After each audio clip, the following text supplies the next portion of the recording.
ይቺ ሴት በዚህ ጨለማና በሚያስፈራ ጫካ ውስጥ ሕይወቷን ለማዳን እየሮጠች እያለ አንድ ቤት ላይ ቀይ መብራት ታያለች። ምን እንደሆነም በማየት ላይ እያለች ከኋላዋ አንድ ጥቁር መንፈስ አንገቷን ይዞ ያንጠላጥላታል። ለሕይወቷም ስትታገል አንድሬ ብሎ ይጮህባታል። ይህንን ስትሰማም ደንግጣ ከእንቅልፏ ትነቃለች። ምን እንደሆነም በጊዜው ሊገባት አልቻለም። ለምንስ አንድሬ አለ? እሷም ተነስታ ወደ ፊዮንሲዋ ትሄዳለች። የፊዮንሲዋም ስም አንድሬ ነበር። እሱም ተነስቶ ቁርስ እየሰራ ነበር።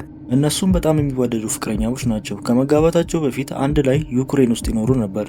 እሱም ከሄደ በኋላ ያየችው ህልም ከአእምሮ ሊወጣ ስላልቻለ ወደ አክስቷ አብዶኪያ ደውላ ያየችውን ትነግራታለች። አክስቷም ሞት ለአንድሬ እየመጣ ስለሆነ ራቅ ወዳለ ቦታ እንድትለከውና የትና እንዴት እንደሆነ ታውቂያለሽ ትላታለች።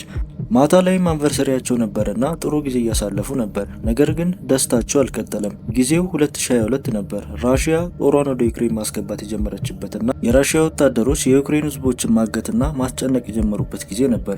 የዩክሬን ህዝቦች ስለፈሩ ከቤት አይወጡም ነበር። አንድሬና ኤሌናም ህይወታቸውን ለማዳር ከዛ ለቀው ለመውጣት ይወስናሉ። በዛ ጊዜም የዩክሬን ጦር ብዙ ቦታዎችን ተቆጣጥሮ ነበር። መንገድም ሲጀምሩ ኤሌና ወደ አክስቷ ቤት እንዲሄዱና ቦታው ከከተማ ራቅ ስለሚል እዛ ማንም እንደማይነካቸው ነግራው ወደዛ መንገድ ይጀምራሉ። ነገር ግን መንገድ ላይ የራሽያ ወታደሮች ያገኟቸዋል እና ያስቆሟቸዋል። አንድሬም ተረጋግቶ ከችግር ለመራቅ በጸባይ ያናግራቸዋል። ነገር ግን እነዚህ ወታደሮች መስመራቸውን ማለፍ ይጀምራሉ። አንድሬ ግን ተረጋግቶ ከዛ ለመውጣት ብቻ ስለሚፈልግ ነገሮችን እንዳላየ ያወራቸዋል። ከዚህ ሁላም ጥያቄ በኋላ ወደ አለቃቸው ሄደው ኤሌናን እንዲወስዷት ያስፈቅዱታል። እሱም ይስማማል። እነሱም ወደ መኪናው ተመልሰው ያልሆነ ነገር ማድረግ ይጀምራሉ። አንድሬም ይሄን አይቶ መታገስ አልቻለም። ሽጉጡን አውጥቶ አንዱን ገሎ ሌላውም ደግሞ እግሩን መጥቶ መኪናውን ይዞ ይጠፋል። እነሱም አክስት አብዶኪያ ቤት ይደርሳሉ። ኤሌናም ውሻው ተጎድቶ ስለነበረ ለአክስቷ ስትመለስ እጇ ላይ ደም ታያለች። ወደ አንድሬም ስትዞር አንድሬ ራሱን ስቶ ነበር።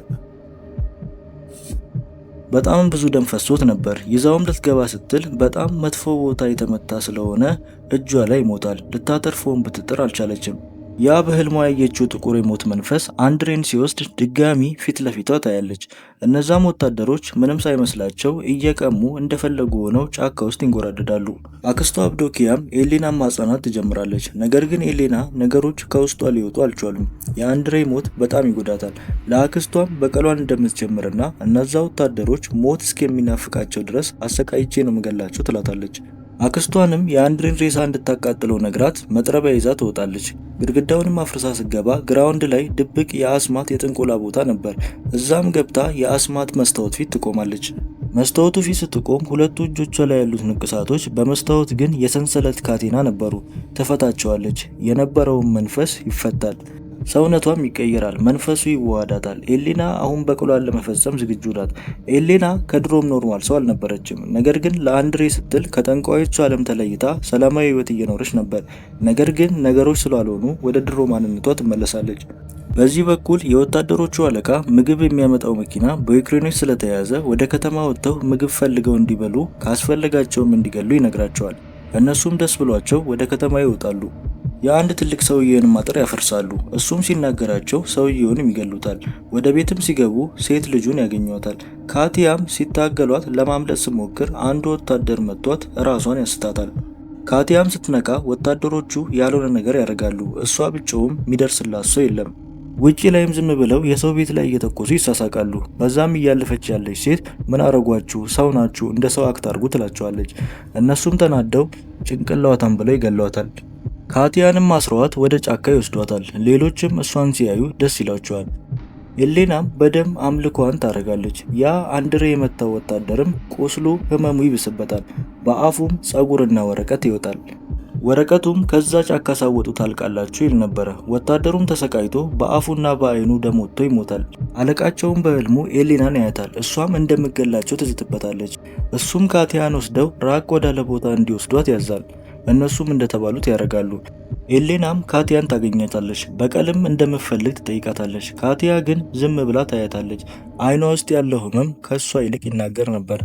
አንድ ወታደሩም ሽንቱን ሊሸና ሲል ደም ይሸናል። ይሄ ነገርም በጣም ያስጨንቀዋል። ሌላኛው ወታደር ተኝቶ ሳለ ኤሌና ትጠገዋለች። ነገር ግን የእሱና የሚስቱን ፎቶ ታገኝና እሱን ወስዳ ትሄዳለች። በንጋታውም ሁሉም ወታደሮች ተመሳሳይ ቴክስት ይገባላቸዋል። መቃብራችሁ በዚህ ጫካ ውስጥ ነው ይላል። ሁሉም ይደነግጣሉ። አለቃቸው ግን ምንም አልመሰለውም ነበር። እሱም በዚህ ጥንቆላ ነገር አያምንም። ይሄ የጠላት ሴራ ነው ብሎ ነቃ ብላችሁ ጠብቁ ብሎ ያረጋጋቸዋል።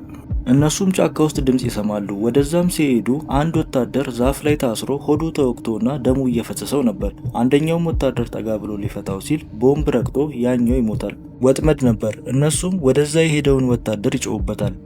ኤሌናም መንፈስ ትጠራለች፣ የእሱን ኃይል ታገኛለች። አክስቷ አብዶኪያም ይህንን ስታቅ እንድታቆምና እንደሚገላት ትነግራለች። ነገር ግን እሷ ግድ አልሰጣትም ነበር።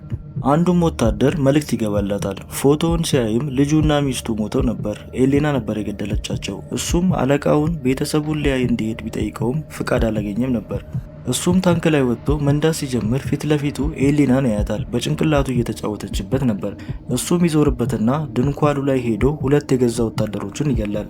እነሱም ይዘው ይቀጠቅጡታል። ሊያስረዳ ቢሞክልም የሚሰማው ያጣል። በቦምብም ከጠላት ድብደባ ይከፈትባቸዋል እና ይሮጣሉ። አንደኛውም ወታደር ለብቻው እየሮጠ ያለ ከዚህ በፊት የገደላትን ሴት ያያል። ሲሮጡም ገደል ገብቶ ይሞታል። ኤሌናም ልቡን ታወጣዋለች።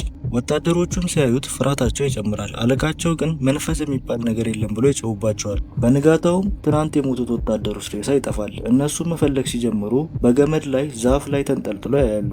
ይህንን ያየው አንዱም ወታደር በኤሌና እጅ ከመሞት ብሎ ራሱን በሽጉጥ ገሎ ይሞታል።